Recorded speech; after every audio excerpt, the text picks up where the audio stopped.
Well, with me now is Turkish analyst and research associate at the Foreign Policy Centre, Ziya Meral. Thank you very much for coming in. This is a huge humanitarian challenge, but also logistical challenge for Turkey, isn't it? It truly is. From the start of the crisis till now, there's an estimated somewhere between 1.5 million to up to 2 million Syrians in the country.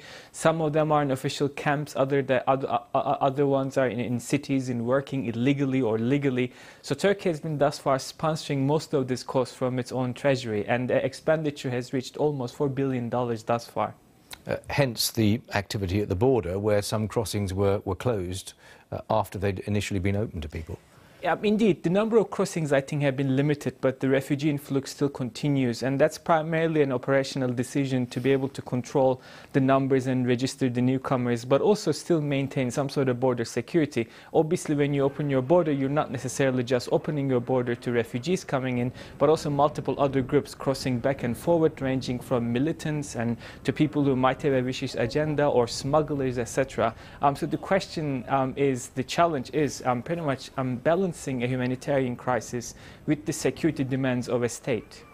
And what of the Turkish-Kurdish tensions, which have been so well known about in recent decades? How do they play out now when this is happening as well? Over the last year, we had some promising signs that there might be a possible new peace deal between PKK, the Kurdish militant organization, and there's been a lot of political openness for Kurdish activists to raise their concerns, and government has shown willingness.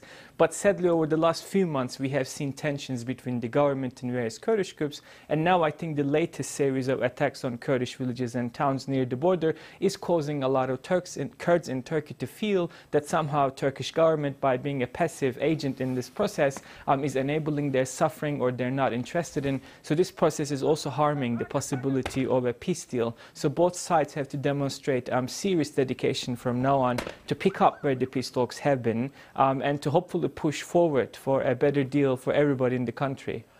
And what do you expect Turkey to do specifically in response to the invitations, requests, call them what you will, from countries like the United States to do more against Islamic State fighters?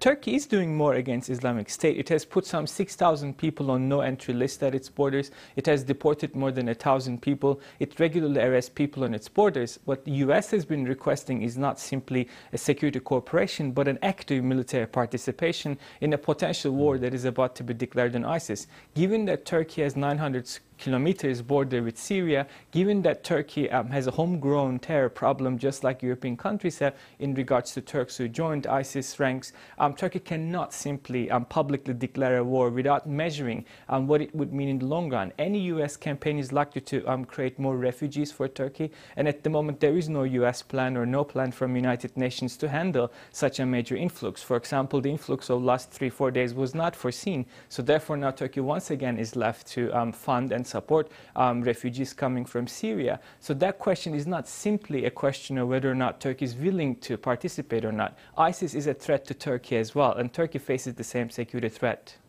Okay. Ziya Meral, thank you very much.